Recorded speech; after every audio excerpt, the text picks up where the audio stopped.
Police over the weekend shot and killed another man. Unfortunately, Daunte Wright is now dead. He was a 20-year-old man who was stopped by police in Minnesota, not far from where this whole George Floyd, Derek Chauvin trial are already well underway. And so Minneapolis, Minnesota is on high alert. Tensions are high across the entire state and really the country. Tensions were already high, waiting for an outcome on the Derek Chauvin trial. Now, right in the backyard, we have another dead young man, and this is a tragedy just through and through. Let's go into the story. This comes from NBC News. Says Minnesota police shooting of Daunte Wright sparks protest. They shot and killed a black man on Sunday during a traffic stop for a traffic violation, sparking protests and unrest in a suburb just miles away from where George Floyd was killed during an arrest in Minneapolis last year.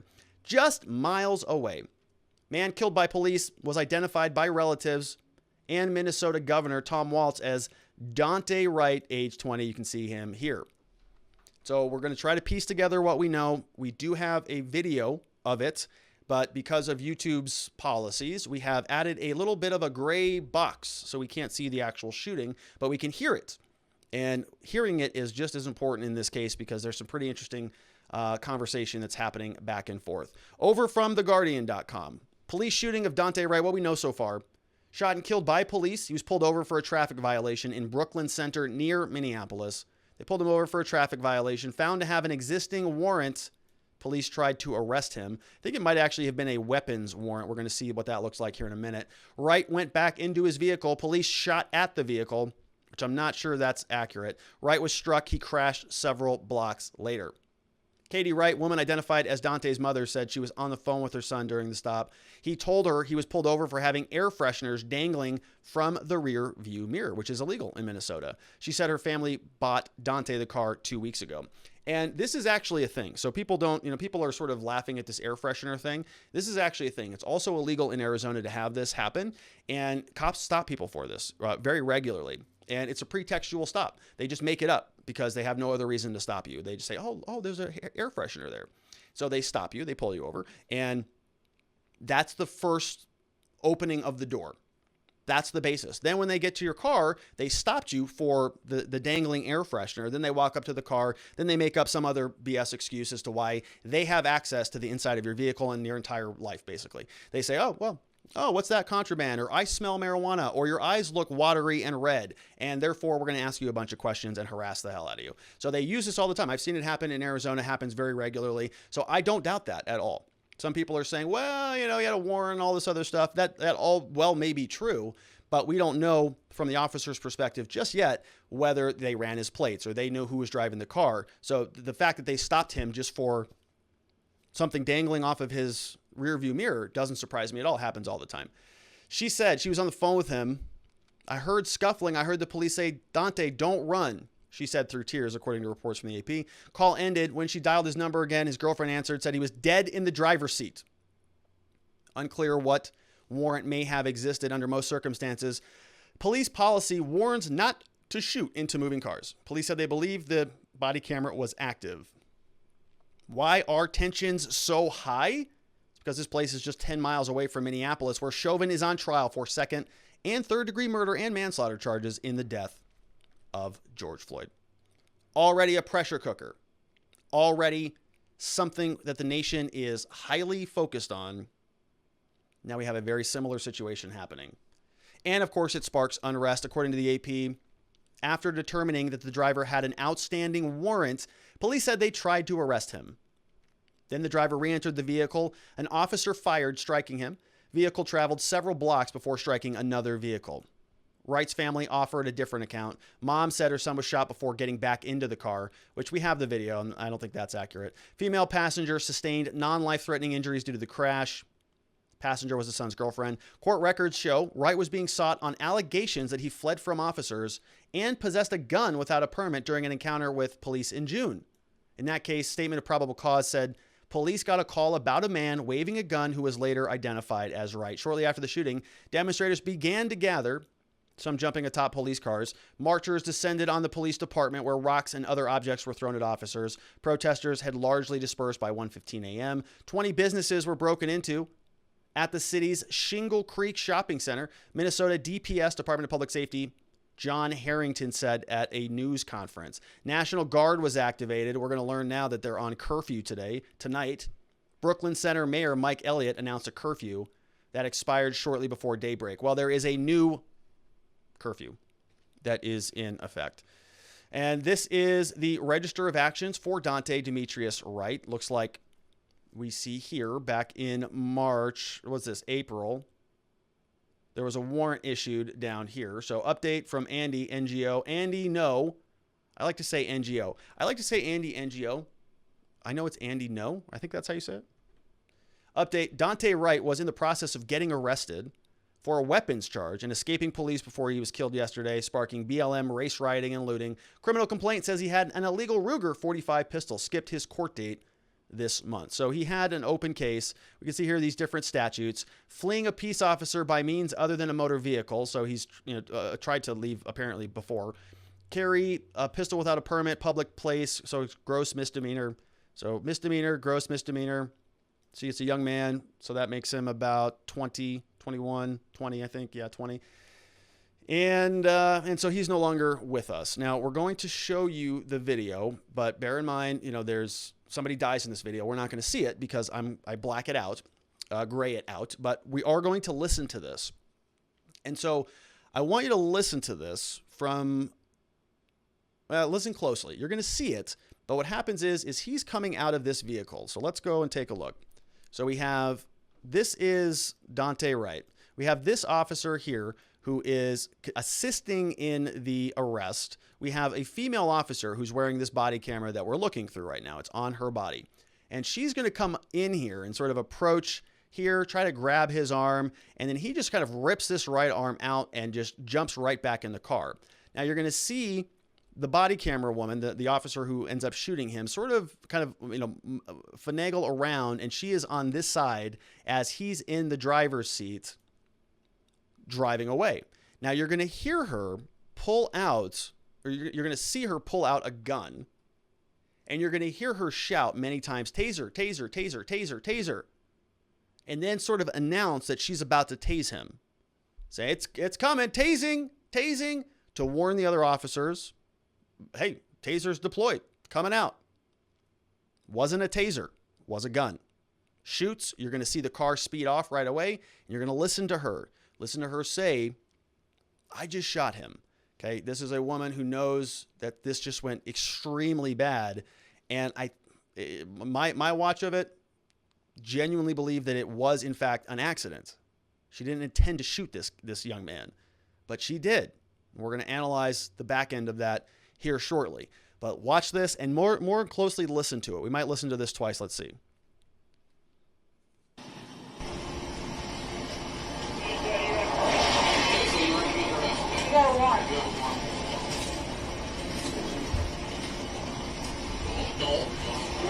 Don't you can stop, bro. Don't do it. Don't do it.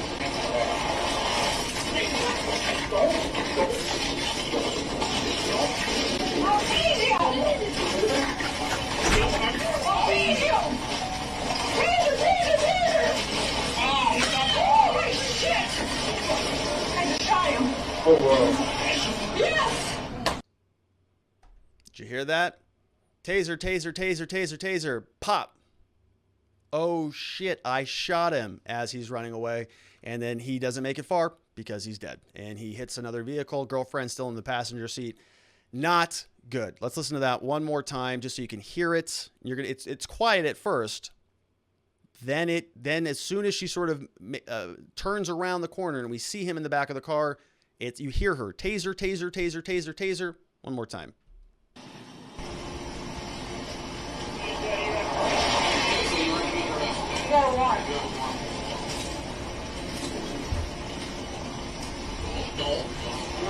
Don't you can stop, bro. Don't do it. Don't do it.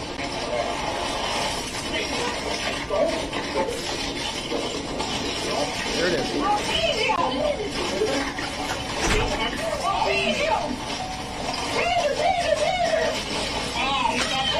shit! I shot him. Oh, wow. Yes!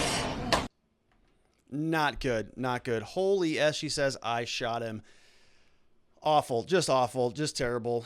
Not good. Police say Minnesota officer meant to draw her taser, not a handgun. Police officer who fatally shot a black man during the traffic stop in Minneapolis suburb apparently intended to fire a taser, not a handgun, said the police chief on Monday. So Tim Gannon was out today. He said that this was an accidental discharge.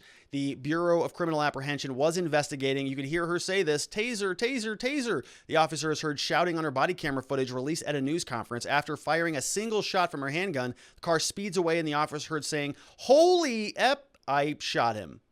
Authorities said the car was pulled over for having expired registration. After determining that he had an outstanding warrant, police said they tried to arrest him. Driver re-entered the vehicle. Officer fired, striking him. Vehicle traveled several blocks. Joe Biden was briefed on the shooting, said Jen Psaki. "We were incredibly saddened to hear about this loss of life." Got it. So here is the police chief today. As I watched the video and listened to the officer's commands, it is my belief that the officer had the intention to deploy their taser, but instead shot Mr. Wright with a single bullet. This appears to me, from what I viewed and the officer's reaction and distress immediately after, that this was an accidental discharge that resulted in the tragic death of Mr. Wright. Yeah, and I agree with that. I mean, I watched it. I've watched it several times. I've watched the actual real video. If you want to go find it, it's everywhere on the internet, everywhere over Twitter, so you can go check it out.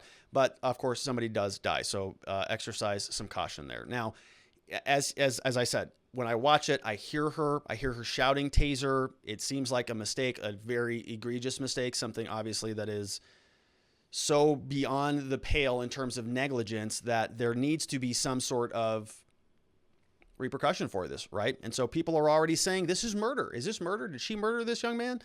Let's take a look. So if we go over to the Minnesota statutes, we can first take a look at murder in the second degree. And there was a commenter earlier who was asking about second degree murder. And this is what I was talking about. This is related to the Chauvin case, but this is unintentional murder. So you're going to notice that there was no intent here. So first degree murder, of course, I don't think that this officer intended to shoot and kill that man, waking up saying, I'm going to go shoot somebody today on the side of the road after a traffic stop, right? Not intentional in that manner. Not even intentional like she thought she was shooting him with a gun, from what I can tell, from what I've heard, based on her warnings and her immediate reaction right after this happened, felt to me like she thought she was tasing him. Now, that doesn't excuse the action, doesn't give you a justification to just say, oh, well, I thought it was a taser. Sorry, you're dead, but excuse me. Whoops, my bad. I'll get it right the next time.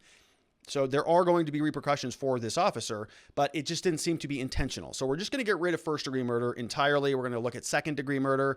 Did she intentionally cause the death? Did she intend the effect of death of that person? No, I don't think so. So I think that it wasn't a drive-by shooting. So we're going to get rid of the intentional second degree murder. What about second degree unintentional murder? And this is the same one that Derek Chauvin is being charged with. Right? I believe. Whoever does either of the following is guilty of unintentional murder. Causes the death of a human being without intent to affect the death while committing or attempting to commit a felony offense other than criminal sexual assault. So is tasing him as he's fleeing away a felony offense? I don't think so. Is shooting him a felony offense? Yeah, I would think so. So maybe they would try to charge him under this, just like they're charging Chauvin. But I'm not so sure. Not so sure that one sticks. What about murder in the third degree? Whoever without intent to affect the death of any person causes the death of another human by perpetrating an act eminently dangerous to others and evincing a depraved mind without regard for human life is guilty of murder in the third degree, may be sentenced to not more than 25 years. So did this officer do something that was eminently dangerous? Yeah, kind of, used a firearm when she should have used a taser. But was it a depraved mind? Did she do it sort of with that threshold of malice? Many people are saying this charge fits for Chauvin because he was on his neck for 9 minutes, on Floyd's neck for that long period of time. This was just like a split second. Did she have a depraved mind? Was she trying to cause this man harm or even kill him or shoot him? I'm not so sure that you can make that argument. So I'm not sure that sticks either. What about manslaughter? Manslaughter in the first degree intentionally causes the death of another person in the heat of passion provoked by such words or act of another that would provoke a person of ordinary self-control. I don't think so. Causes the death of another in committing a misdemeanor. I'm not sure. Coerce the death, proximately causes the death without intent to cause death by selling drugs. Nope, doesn't fit that one either. So I'm not seeing anything really in this one for first-degree manslaughter. What about second-degree manslaughter? A person who causes the death of another by any of the following means is guilty of manslaughter. The person's culpable negligence, whereby the person creates an unreasonable risk and consciously takes chances of causing death or great bodily harm to another. That sounds about right, doesn't it? Sounds like that one fits. So manslaughter in the second degree, I think, is probably going to be what this officer faces. Person's culpable negligence creates an unreasonable risk, consciously takes chances of causing death or great bodily harm to another. Yeah, it's negligence. Got to draw the right weapon out of your holster. So people are rightfully upset about this. Justice for Daunte Wright, you can see on the streets. Guardian had some good pictures about what's going on here. Police are responding in full force, of course. So they're out there marching the streets in their stormtrooper gear. Got to make sure we all know about that. And they're out. You can see this is already going on. We've got some protests looking like they're turning into riots. And so, as is usually the case, we support protests here. I don't really know what use they do, if I can be frank about that, but I agree with the ability to politically protest and to speak and to address your government for a redress of grievances. Petition your government for a redress of grievances. Love all of that. The minute it spills over into assaulting other people or torching buildings or burning down things or looting or any of those other things, I disavow the entire thing. Gone. So we're going to do that here as well, because it looks like that's what's going on. We're seeing pepper spray. We're seeing all sorts of, unrest over here. We've got the, more destruction of stuff, jumping on cars. We've got, not good. None of this stuff is good. Wondering if Kamala Harris is going to bail these people out like she did the last time that this happened in Minneapolis. We'll see. After they burnt down the 3rd precinct, she was pretty gung-ho about bailing out a lot of the peaceful protesters. We'll see if she wants to do that here. I'm not happy with any of this stuff, right? Anytime that this ever happens, it's just a tragedy across the board. And really what it does is I think it sets back real justice reform in this country, which is just a shame. It just irritates the hell out of me. It's not good when this stuff happens for anybody. And it really just feels like it's one step forward, 2 steps back whenever this happens. We can see here, men's clothing in New York, got that all looted up. So everybody, needed a new suit. Somebody gets killed. Everybody needs a new suit and new shoes. So that's great. Well, the governor is going to be dealing with this as well.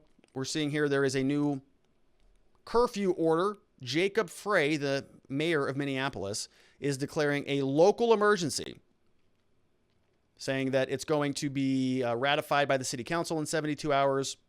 It says on April 11th, in the aftermath of the death of an African-American man that occurred during a traffic stop, rioting and demonstrations broke out in the city of Minneapolis, resulting in civil disturbance, which has put residents, business owners, visitors, public safety personnel at risk of serious injury or death, as well as the potential for further damage to the public and private property, area businesses, and the chance for further civil unrest and disturbance to a degree requiring extraordinary measures must be taken to protect public health and safety. Mayor's got a duty to protect everybody here. Declaration, emergency management is now in effect. Executive authority, he identifies it. Emergency regulations, okay, we've got all of that. He says here, he's got a restore order, keep order in place. The emergency regulation now says the nighttime curfew is hereby imposed in all public places within the city of Minneapolis, including the streets, from 7 p.m. on Monday until 6 a.m. on Tuesday. So that's tomorrow morning. All persons must not travel on any public street or any public place. So if you are in Minneapolis, you are on curfew tonight. You are not supposed to be going out after 7 p.m., which is now, right? It's definitely now.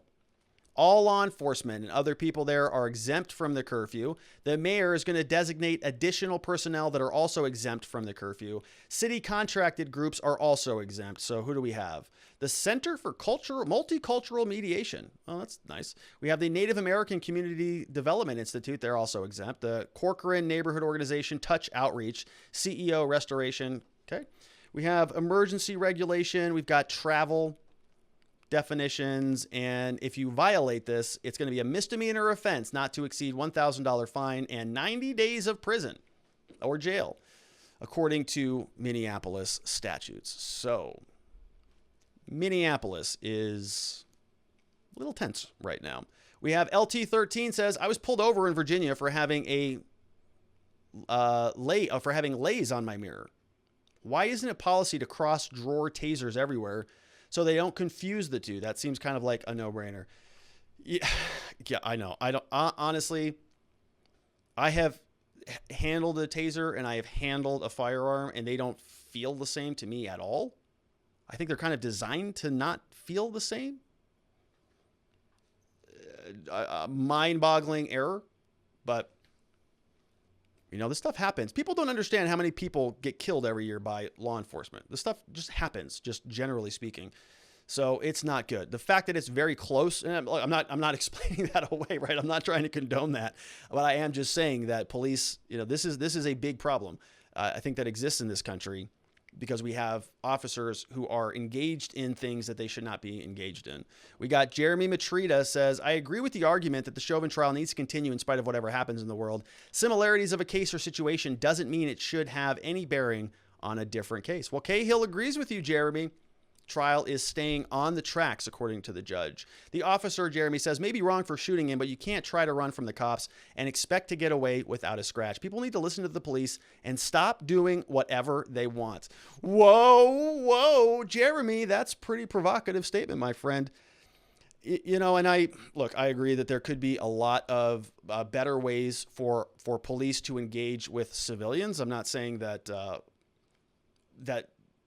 what Daunte did justifies being shot. Okay. I don't think that that's the appropriate thing to do either.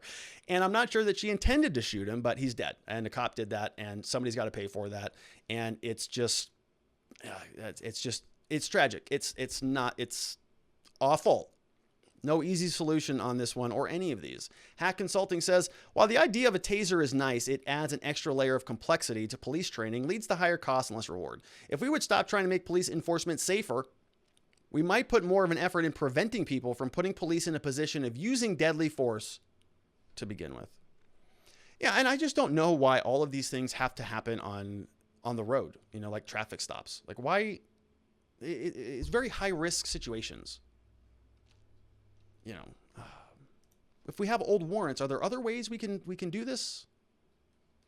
Probably in the new country that we start. No Doubt says some states call tasers less lethal force, and the same rules apply as requirements to use deadly force. It would be interested to see how Minnesota regulates the use of tasers. Yeah, good question, No Doubt. I don't know how they do that, but it is an interesting question. Jeremy says, I disagree that the second-degree manslaughter applies according to that statute unless it pertains to acts in the commission of a crime. The man was in the act of committing a crime. You got another perspective there from Mr. Matrita. See the Veil says, so here's a stupid question, but I think it needs to be asked. Are we at the stage now where it is okay to refuse arrest or detainment by officers and they have no right to pursue or apprehend? No, we're not there yet, but you may see some movement on that from people in the government. Right? In some states, is it not the case the officers have a right to do what is necessary to stop a person who runs from an officer to protect other civilians? He took off in the car and could have started a statewide car chase, which put others in danger. Yeah, you're right. He could have. You're exactly right. He could have done all of those things. And it sounds like she was not going to shoot him. She did not intend to shoot him. If she would have done this correctly, she would have tased him, shot him by accident. So even according to her own disposition there at the scene, she did not think shooting him was appropriate based on what we heard her say. It was a mistake. But somebody still died. Fortunately, that's the way this stuff works. And there needs to be penalties for that type of stuff, right? If you are going to make a mistake that catastrophic, there needs to be consequences for that. You don't just get to accidentally shoot people in this country. Jay Bone says, as a matter of law, did Wright's actions constitute a felony? Yeah, I would say that it did. So leaving the scene or fleeing the police, using a vehicle, at least in Arizona, It's a significant felony. I believe it's a class 4. Yeah, unlawful flight. I think that's a class 4. So unlawful flight in a vehicle would be a felony here in Minneapolis. I'm not so sure, but I would guess that it would be. We have to go. Ma Fox says, why do people immediately have to start blaming the victim? This blows my mind every time. Well, it's because people just jump into categories, right? And Ma, I agree with you. It is frustrating to me that sort of people just sort of pick an. I understand it, right? I do the same thing. I just don't do it as naturally, I think, in these situations, probably because I've seen so many of them. And I have an easy time sort of distributing the blame, and I don't subscribe personally to really any bundled ideology, right? So I might have some conservative ideas, but that doesn't necessarily mean that I'm in lockstep with whatever the police do. I might have some criminal justice reform ideas, but doesn't mean I'm a proponent of BLM or support anything that or all the things that they do. It's more about, I think, just taking a look at the situation and just saying, hey, what happened here? Right? But people are just so spring-loaded and primed to identify one particular contingent of a story, identify with that story, and then just like a Rottweiler, lean onto that, latch onto that until the end of time. And then the media makes it easy to do that. They start coming up with their narrative. They say, oh, this was a racist white murderer, white supremacist. And you go, that's not exactly right. So people then just recoil because of the narrative. But I think we can sort of analyze these things from humane perspectives, right? If you have been charged with a crime, you still are entitled to due process. Cops are not judges, juries, and executioners. They don't get to just shoot you. And there are situations where maybe people on the receiving end of contact with law enforcement don't respond appropriately. Okay, we can also agree on that. Maybe there's a better way to do both of these things. Maybe an officer shouldn't have made a mistake and accidentally shot a man. Maybe he shouldn't have tried to flee the scene. Both are bad. Both are not good. We can say that, and I personally don't have any issue. The cops screwed up. This guy wasn't the greatest. Tragic situation ended in a tragedy. A bad situation that ended in a tragedy. It's tough stuff, tough issues. But if we just don't use rational thought and sort of lump ourselves into one category, I don't know what that does for anybody. It doesn't solve the problem. Just enables a lot of people to go out there and grift and straw man a bunch of arguments in order to make themselves feel good about themselves. Tim MCD says, I think there needs to be a law enforcement course in high school to teach kids what can happen and proper behavior around these types of issues. Also, that they have rights. So I like this part of it. Yes, that they have rights. So I would prefer to sort of flip this around, Tim. I understand what you're saying. I would prefer a class on rights with a little bit of conversation about how to interact with law enforcement and society, but not the other way around, right? I don't want to train our children and our populace to be order takers from law enforcement any more than they already are, because I think this is a huge part of the problem. I think that people are used to just sort of allowing the cops to just dictate everything that goes on. They're sort of the extension of the government's monopoly on force. The way that the government interacts with us, the way that when we talk about this power dynamic that exists, how does the government exercise their authority over you? They've got to use power. They've got to use leverage. They've got to use control. And how do they effectuate that? It's with law enforcement. It's with some of these entities that have the power of criminality, of criminalizing you, right? If you don't pay your taxes, all right, fine. We're just going to charge you with tax evasion and you're going to go to jail. That's how you get compliance. Same thing with law enforcement, right? We're all sort of walking on eggshells all the time. Cops shows up, you're driving to work, cops behind you. Everybody's like, oh God, there's a cop behind me. What am I supposed to do? We're sort of, from in my perspective, the default is freedom. We are free. We have rights first. Officers want to approach us and have a civil, respectful conversation about that, respecting our rights, then we can enter into that conversation on terms. But that's not often what happens. And largely a lot of it is because the police, they don't like that, right? They don't like to be push back on. If you say, what are you stopping me for? They get all freaked out. They threaten to tase you. And like we just saw not yet. We're not even there. We're not even done with this show. Oh my gosh. We got Nazario left. All right. So Tim McD, I didn't mean to be overly aggressive with you in response to that. I understand what you're saying. I understand your perspective that there are better ways to interact with each other that will result in less of that. I do not disagree with that at all. We got Jeremy Matrita said, if the citizens of Minneapolis want a free-for-all in crime and don't want the protection from law enforcement, I say let them do away with the police. Minneapolis has demonstrated they don't like it when their citizens are punished, so let them go without police. Maybe this will solve the problem of police misconduct-induced riots. Just saying. So they tried that, I think. I think in Minneapolis they did try that. They defunded the police like $8 million, and they refunded them like $8.3 million. So law enforcement is necessary. When I get on here and I sort of rant against law enforcement, not because I don't respect law enforcement or that I want to defund the police or anything like that. I'm not saying that, right? And as soon as BLM started getting momentum and running down the line of we're going to defund everything, I was like, these people are whacked. That doesn't make any sense. It's not even a good policy for a whole slew of reasons, but it was a popular political sentiment, and so everybody got behind it for it, and they still are. And we now know that the BLM co-founder or whatever has like 4 houses in Beverly Hills or whatever. So that's not what I'm saying, but I am saying that when there are problems, in order to come up with solutions, we have to talk about and be able to label and identify the problems correctly. If you have an officer who thought she was going to tase somebody and shoots them, that's a problem. We got to acknowledge that, right? And you may have a lot of empathy for her. I do. I'm sorry this happened. Her life is ruined. So is his. This is a tragedy that happened, but we can't have conversations about any of this stuff unless we're willing to just talk about it. Call it what it is. And so I'm going to try to do that here. Cops are going to screw up. Civilians are going to screw up. It's going to happen. We live in a crowded world. We're all bumping into each other and we're all trying to sort through some of this stuff, but we got to call it what it is. Joe Snow says, it seems like they shouldn't be arresting people who are halfway in the doorway of their car. Yeah, all sorts of issues, I think, with that. I mean, the officer was one officer was putting his hands behind his back, then she sort of came up and interfered with that. And as soon as she inserted herself into the thing, he ripped his arm out, and then the rest was history. And yeah, it's like okay, well, why don't we just? I could talk about solutions on this stuff until I'm blue in the face, but we got a lot more to get to today. So let's just keep pushing forward.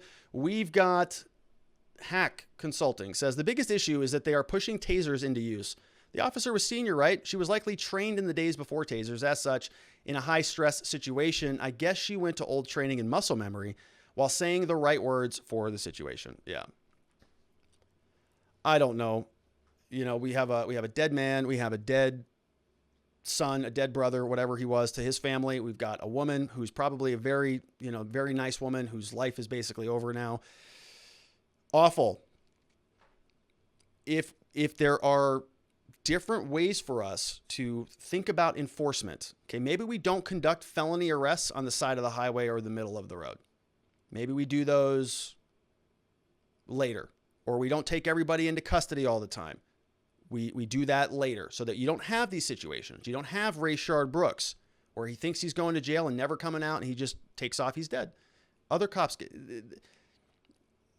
All right, we got to move on because I'm going to go off into a whole different tangent. All right, so that's it for this segment. These stories just get me so jacked up that it's hard to piece everything together. So forgive me while I'm trying to muster my way through it. All right, so those questions came over from locals.com. Watchingthewatchers.locals.com is the address if you want to go check that out.